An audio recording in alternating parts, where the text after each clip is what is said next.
Assalamualaikum warahmatullahi wabarakatuh. Perkenalkan, nama saya Zakia Maulidi Putri dengan NIM 111-901-468 dari kelas MA 19A6. Di sini, saya akan menulis salah satu tugas dari mata kuliah Manajemen Perubahan.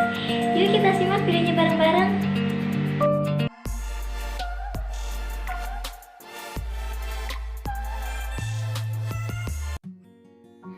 Sebelumnya, saya akan menguraikan opini saya mengenai manajemen perubahan.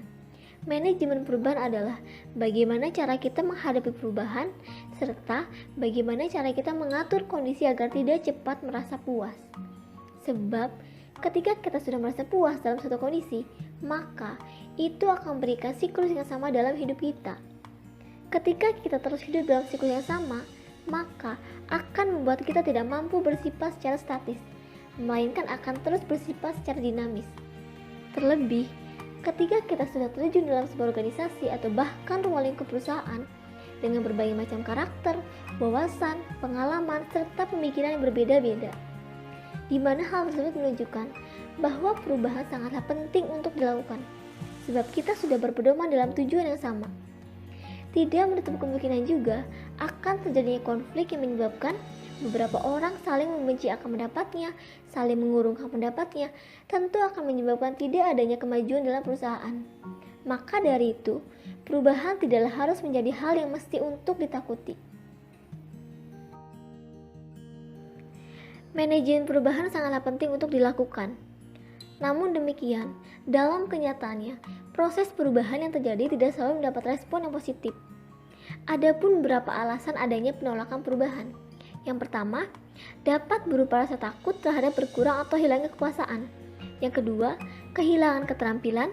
Yang ketiga, kegagalan kerja. Yang keempat, ketidakmampuan menghadapi masalah baru. Dan yang kelima, kehilangan pekerjaan. Manajer perlu memahami mengapa organisasi harus siap menghadapi perubahan, baik perubahan inovatif maupun strategis. Untuk melaksanakan perubahan dengan sukses, maka manajer harus menciptakan kondisi yang baik untuk memotivasi dan melibatkan karyawan. Hal ini merupakan cerminan seberapa jauh mutu kepemimpinan manajer bisa terbukti nyata. Di samping itu, manajer dapat memaksimalkan kesempatan untuk berhasil dalam proses perubahan. Langkah-langkah manajemen perubahan. Yang pertama, identifikasi tipe perubahan. Ketika Anda harus memanage perubahan, pertama-tama perlu mengidentifikasi tipe dari perubahan tersebut. Contoh, Anda sebagai marketing manager memperkenalkan standar baru tentang kerja keras. Yang kedua, identifikasi perubahan. Tugas kedua adalah mengidentifikasi tujuan-tujuan perubahan, kemudian merencanakan secara jelas dan memberikan batasan antara waktu dengan perubahan mana yang dapat diterima.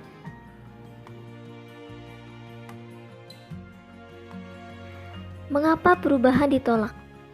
Untuk keperluan analitis, dapat dikategorikan sumber penolakan atas perubahan, yaitu penolakan yang dilakukan oleh individual dan yang dilakukan oleh kelompok.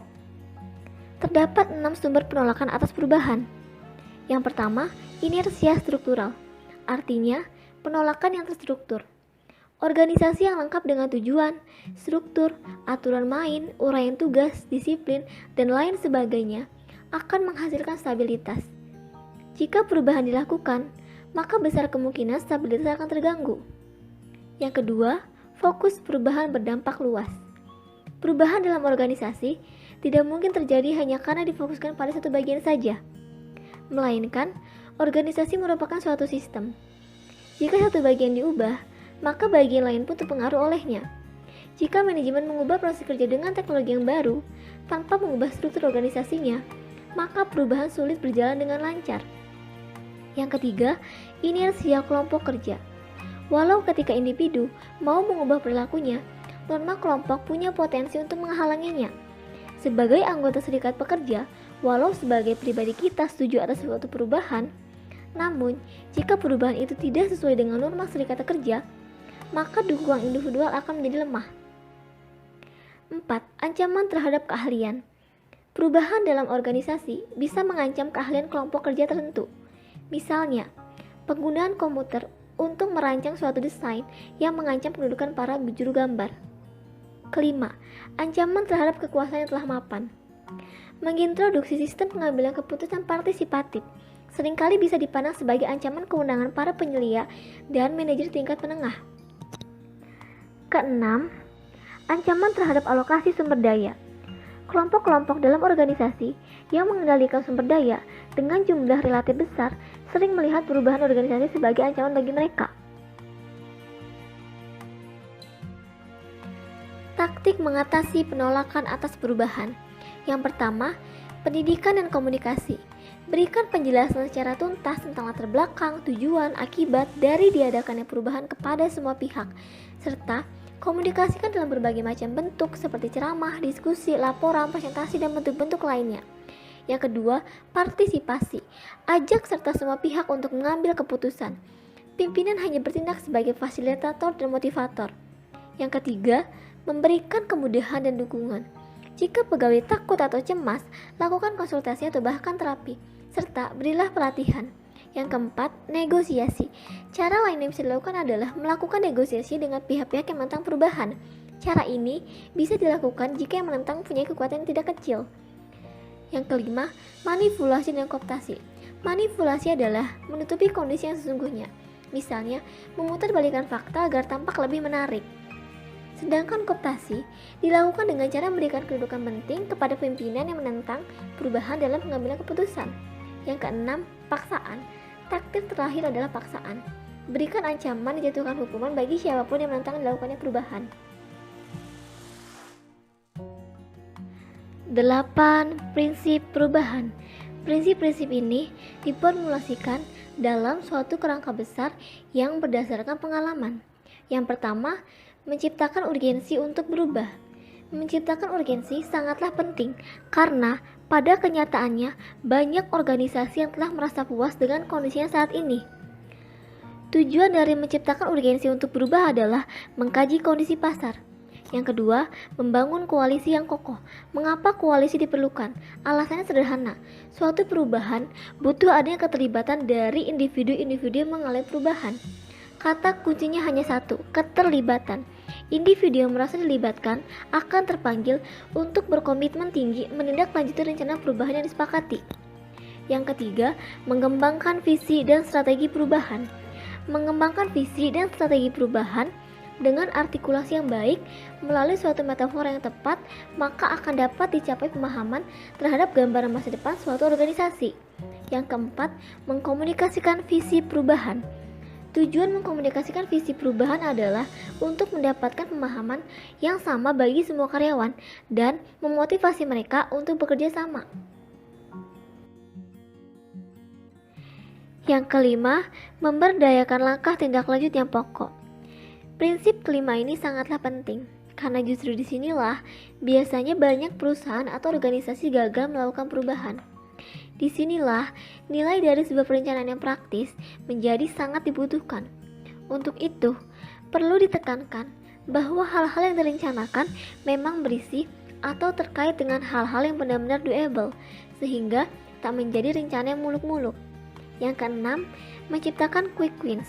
Salah satu hal yang harus dicatat adalah tujuan mengapa quick wins dilakukan, yakni untuk menyemangati karyawan tentang perubahan yang sedang terjadi. Yang ketujuh, konsolidasi manfaat perubahan. Tujuan dari konsolidasi manfaat perubahan adalah untuk memastikan bahwa strategi yang dipilih ternyata efektif, yang fungsinya adalah untuk pembelajaran.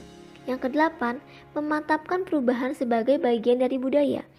Prinsip kedelapan ini tentunya baru bisa dijalankan bila perubahan yang dilakukan membuahkan hasil yang positif, dan kemudian perlu dilestarikan menjadi budaya baru di organisasi atau perusahaan yang bersangkutan. Tipe-tipe perubahan organisasi. Yang pertama, developmental change. Perubahan kecil berupa pengembangan organisasi, perbaikan ala kadarnya, perubahan rancangan mata kuliah, dan lain sebagainya. Perubahan ini memerlukan waktu 1-2 tahun. Yang kedua, transitional change. Perubahan transisi, misalnya berupa perubahan kurikulum, pengadaan perpustakaan di kampus, dan lain sebagainya. Perubahan ini memakan waktu 3-5 tahun. Yang keempat, transformation change. Perubahan transformasi yang fundamental dan berdampak drastis. Misalnya, perubahan struktural, pengangkatan pegawai, dan lain sebagainya. Perubahan ini memakan waktu mulai 1 tahun sampai 1 dekade ke depannya. Mazhab perubahan.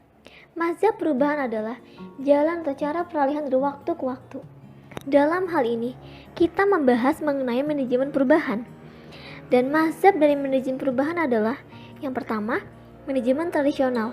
Manajemen tradisional adalah manajemen yang pada mulanya berkembang secara alamiah yang berorientasi fisik. Siapa yang berkuasa, dialah yang menjadi pemimpin. Yang kedua, manajemen klasik. Manajemen klasik timbul dari kebutuhan akan pedoman untuk mengelola organisasi yang kompleks, misalnya sebuah pabrik. Para ahli teori manajemen klasik dibatasi oleh pengetahuan pada zamannya. Namun, banyak dari teori ini bertahan sampai sekarang. Manajemen klasik masih diterima dikarenakan buat pemisahan kerja. Yang ketiga, manajemen hubungan manusiawi. Teori hubungan manusiawi adalah teori yang menggambarkan bagaimana cara manajer berhubungan dengan bawahnya. Aliran ini muncul karena manajer mendapati bahwa pendekatan klasik tidak dapat dicapai dengan keserasian sempurna.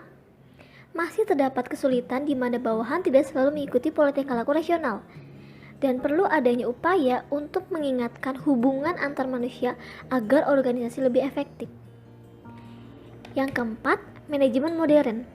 Manajemen modern adalah perluasan dari manajemen ilmiah. Manajemen ini menggunakan manajemen sains sebagai pendekatan ilmu manajemen yang banyak menggunakan ilmu matematika dan fisika untuk memecahkan masalah operasional.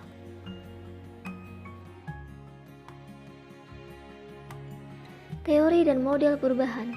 Perubahan sosial akan terus berlangsung sepanjang masih terjadi interaksi antar masyarakat.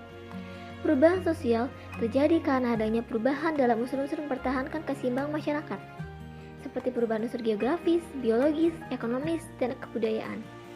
Perubahan-perubahan tersebut dilakukan untuk menyesuaikan dengan perkembangan zaman. Adapun teori-teori yang menjelaskan mengenai perubahan sosial. Yang pertama, teori evolusi. Teori ini pada dasarnya berpijak pada perubahan yang memerlukan proses yang cukup panjang. Dalam proses tersebut, terdapat beberapa tahapan yang harus dilalui untuk mencapai perubahan yang diinginkan. Ada berbagai macam teori tentang evolusi. Teori tersebut digolongkan ke dalam beberapa kategori. Unilinear theories of evolution. Teori ini berpendapat bahwa manusia dan masyarakat, termasuk kebudayaan, akan mengalami perkembangan sesuai dengan tahap-tahapan tertentu, dari bentuk yang sederhana ke bentuk yang kompleks hingga akhirnya sempurna. Universal theories of evolution. Teori ini menyatakan bahwa perkembangan masyarakat tidak perlu melalui tahap-tahap tertentu. Prinsip dari teori ini adalah bahwa masyarakat merupakan hasil perkembangan dari kelompok homogen menjadi kelompok heterogen. Multi-layered theories of evolution. Teori ini lebih menekankan pada penelitian terhadap tahap-tahap perkembangan tertentu dalam evolusi masyarakat. Misalnya, mengadakan penelitian tentang perubahan sistem mata pencaharian dari sistem berburu ke sistem pertanian menetap dengan menggunakan pemupukan dan pengairan. Yang kedua, teori konflik. Menurut pandangan teori ini, pertentangan atau konflik bermula dari pertikaian kelas antara kelompok yang menguasai modal atau pemerintahan dengan kelompok yang tertindas secara material, sehingga akan mengarah pada perubahan sosial. Teori ini memiliki prinsip bahwa konflik sosial dan perubahan sosial selalu melekat pada struktur masyarakat. Teori ini menilai bahwa sesuatu yang konstan atau tetap adalah konflik sosial, bukan perubahan sosial. Karena perubahan hanyalah merupakan akibat dari adanya konflik tersebut. Karena konflik berlangsung terus-menerus, maka perubahan juga akan mengikutinya.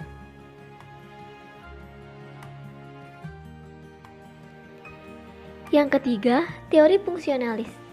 Konsep yang berkembang dari teori ini adalah kesenjangan budaya. Konsep ini mendukung teori fungsionalis untuk menjelaskan bahwa perubahan sosial tidak lepas dari hubungan antara unsur-unsur kebudayaan dalam masyarakat.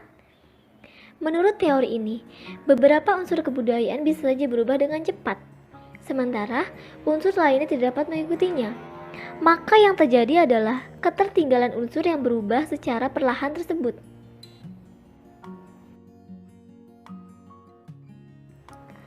Dan yang terakhir, teori siklis. Teori ini mencoba melihat bahwa suatu perubahan sosial itu tidak dapat dikendalikan oleh siapapun, bahkan oleh apapun. Karena dalam masyarakat terdapat perputaran atau siklus yang harus diikuti. Menurut teori ini, kebangkitan atau kemunduran suatu kebudayaan merupakan hal yang wajar dan tidak dapat dihindari.